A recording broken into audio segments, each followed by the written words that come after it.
Hello everyone, and welcome back to the Private Practice for School Counselors channel.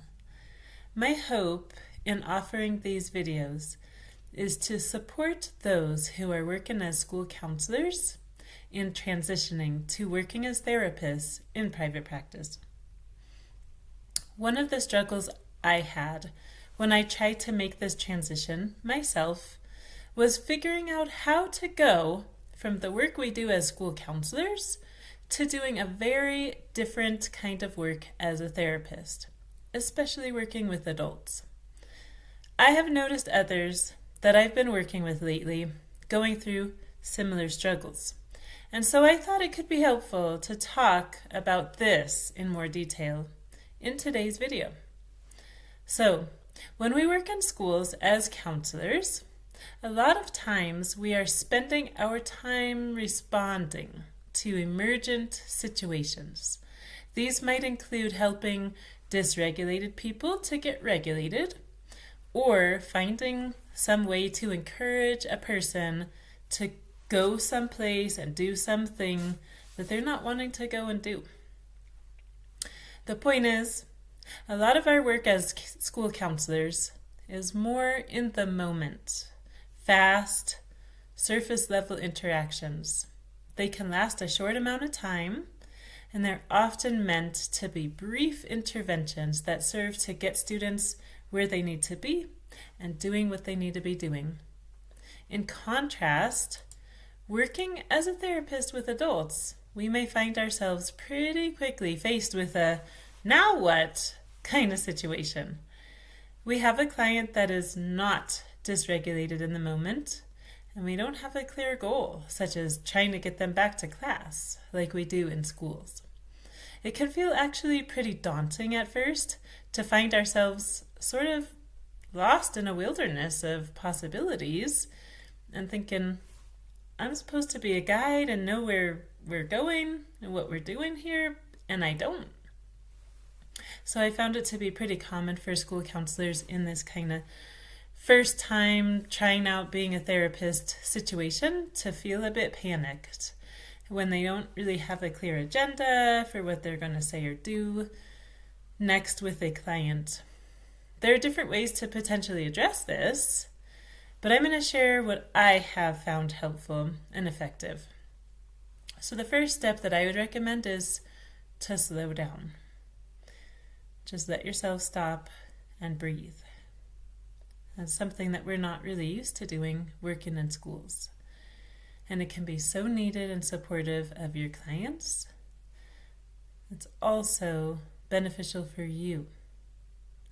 As you do this work and you're helping clients, you're helping yourself and learning these skills, then you have that much more to offer your clients to do the same. So as you slow down yourself, it makes space for your client to learn to do that at the same time. So how do we slow down though? Well, I would say the first thing to do here is to tap into your body. And there's different ways that we might go about doing that. I'm going to suggest one option. Let yourself notice what your body senses. And maybe start with your sense of touch. And ask yourself questions like, where is my body in space? What is my body connected to? Can I feel that connection? Perhaps where my thighs and butt are sitting in a chair, can I really be with that and notice it? Can I feel my feet on the floor and how that actually feels?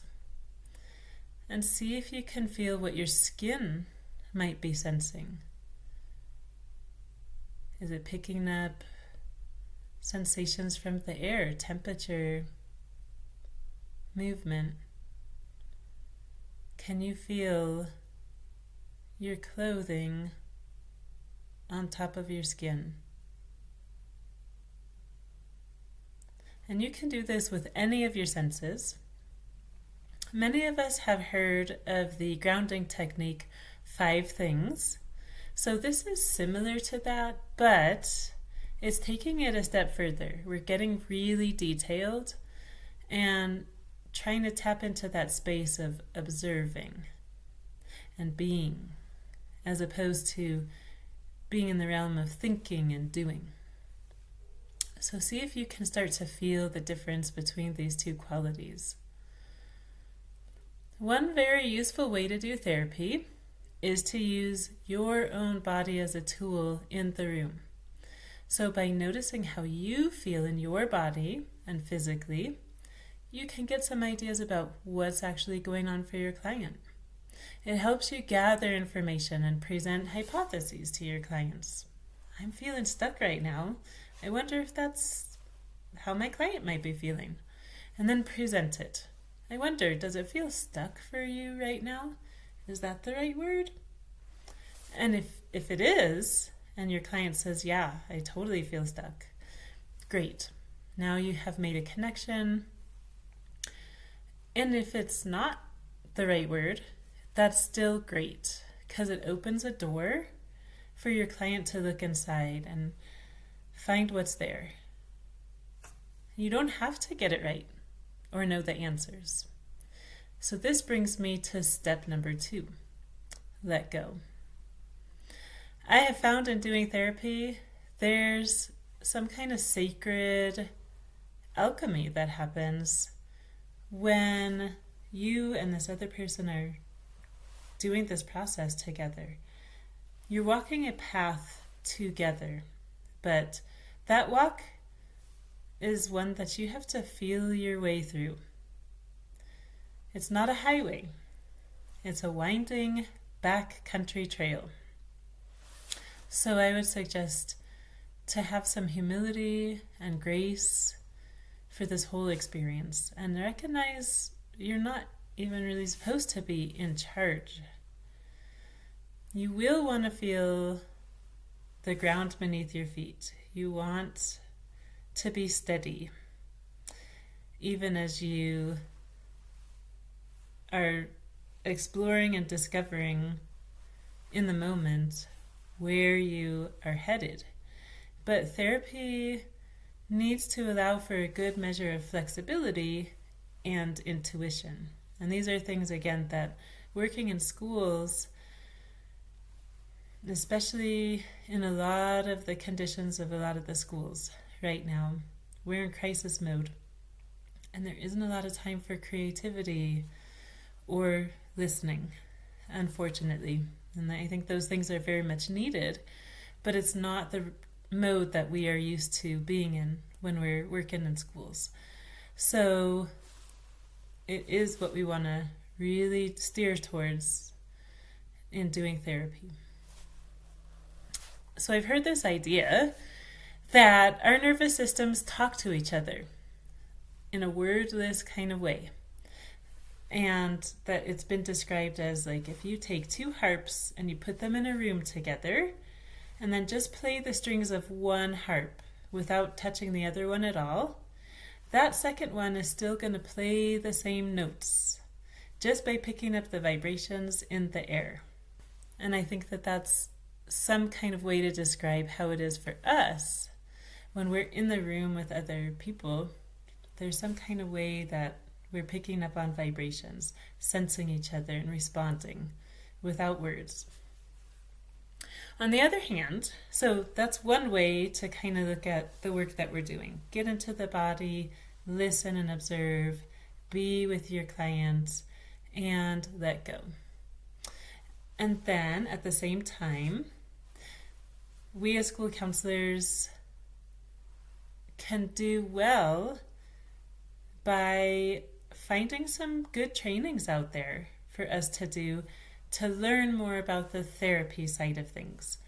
And by getting some good training, this is going to help us even as we're still in that space of observing, using our intuition, not being in a attitude of like, I know what we're doing, let's go.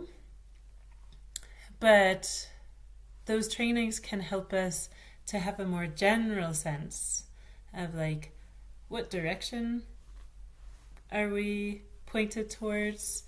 it can give us more confidence in doing this kind of work. And so I've mentioned in this channel in other videos PESI, P-E-S-I. I think it's very great as an option for getting trainings. And it's not the only option, but it's a really good one. They offer high quality trainings from people who are tremendous experts in their fields. And just a couple of the ones that I have found really helpful. Dr. Arielle Schwartz talks about EMDR, trauma. She incorporates a lot of body-based work into her trainings. And just learning and getting training on EMDR was really helpful for me. Another one is emotionally focused therapy with Dr. Sue Johnson and Dr. Leanne Campbell. I love this modality of treatment, and it just really resonates for me. So I'm not going to go into a ton of detail, but I'll just say that there are kind of different ways that we might kind of get at helping a client to change and grow. One way is through something like cognitive behavioral therapy, where we're going to start with, what are you thinking? What are those beliefs? And how can we maybe work to help you look at things differently and think about things differently? So that's a top-down approach, and it has its place for sure. But there's also starting with behavior. How about if we change things in your environment? Are there some ways that if you're trying to change a habit, can we make it so that this trigger that can lead you to do the habit you're trying to not do could be modified, right? So there's things like Atomic Habits is a book that gives a lot of suggestions for how can we behaviorally kind of set things up differently to achieve that change that we're looking for. With emotionally focused therapy, we start with emotion. We follow emotion. It's also attachment based. So we are looking at what's happened to you in the past that might be sticking and causing certain reactions, patterns, ways of being with yourself and with other people, that if we can gain some clarity and maybe open up a space to be able to explore now and process now as an adult and with support in therapy, some things that maybe as a child were too much at the time to process. We can cause change that way. And with any one of these portals, just like in the CBT triangle, all three are connected. So if you start with emotion, it doesn't mean that you're not also addressing the behaviors and the thoughts, and vice versa. I just really like the emotionally focused therapy modality. There's another one that many of you may have heard about, which is called IFS, Internal Family Systems. And this is another one that I would point out as just really different from what we do in school counseling, and can be a nice complement and help to train you and get you thinking and learning in a real different way that can help with being a therapist. For me personally, emotionally focused therapy also does parts work, which is what IFS is all about, and I like it better. But everybody has to find their own pathway here, and these trainings, whichever ones you decide to do, I'm also trained in dialectical behavior therapy. All of them have their own uniquenesses, but they have some things in common. And one thing that I've noticed with these different trainings, whichever one it is, it gives you a way to envision what therapy can look like as a whole. It gives you a roadmap to kind of go by and gives you end goals to be steering yourself towards. And then it also gives you the tangible, in-the-moment interventions that you can do in your sessions. I think it's helpful to figure out a general structure, of course, still allow for flexibility, but a general structure you might use for your sessions for that hour-long time, starting with maybe checking in on how the week went before, and then talking about what's coming up right now, and closing with some kind of let's do a containing exercise, help you to get a dose of grounding and positivity, and what's maybe one thing that you want to take with you from today's session. So that's just a very loose kind of idea for what this could look like. But basically, there's like an opening, there's the middle stuff, and there's a closing. So you can figure out for your sessions what would be sort of the activities that you would be sort of generally offering within that time span. And then to figure out and take time to reflect and conceive of the more long-term trajectory. Where is this therapy headed for a particular person? That's where the treatment plan comes into play. Treatment plan is an opportunity to reflect and do case conceptualization and figure out what are the main goals? What are we really trying to do here? And that can help to ground you even as you're walking along this winding path with this person and neither one of you knows exactly where you're headed. You also, as a therapist, do have a focus and you do have a way to ground yourself at the same time. So it's kind of both. And for in-the-moment interventions, one of the most helpful ideas I got, partly from Dr. Sue Johnson, the creator of emotionally focused therapy, is anytime that you feel a little lost or stuck, you can also just stop and ask, okay, what is happening right now? What are we doing? How am I feeling? What do I notice? And in Dr. Bessel van der Kolk's book, The Body Keeps the Score, he talks about this as well, where at any given time, a very powerful question that you can always pull out is just, what do you notice now? And just continue to make space for that in the moment. That use of immediacy is very powerful. Listening to the body is very powerful. Listening to your body, making space to really feel and be with the client as they are experiencing things. Breathing and just being with this other person is very powerful. So the first steps to doing this again are to slow down and let go. This means less talking and more listening. And this means allowing for more silence, letting the client fill the space more, and you hold the space for them. You can start with simply asking open-ended questions like, what's been coming up for you? What do you notice now? Where do you feel that in your body? And then be quiet, listen, see what you notice, and respond in a slow, steady way. Find your groove in this new sort of rhythm. It may be one of the reasons you are seeking a change from school counseling in the first place. So be open to it and keep seeking formal training in it. Lastly, I'll say to be patient with the process. It is a process, and like pretty much any other process, it's going to take time. So allow yourself to be open to learning and growing.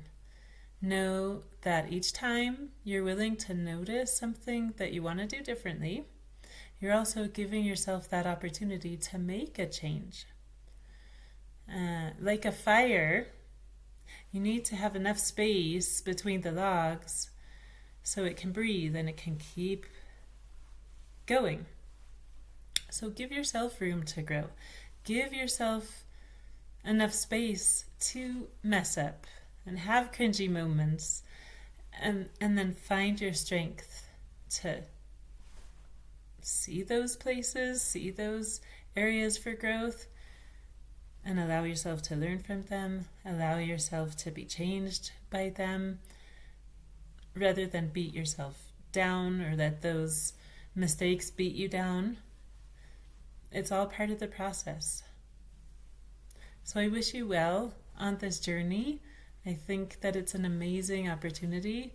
And like I say at the end of many of my videos, I do hope that this inspires you to really think about where you have options and opportunities.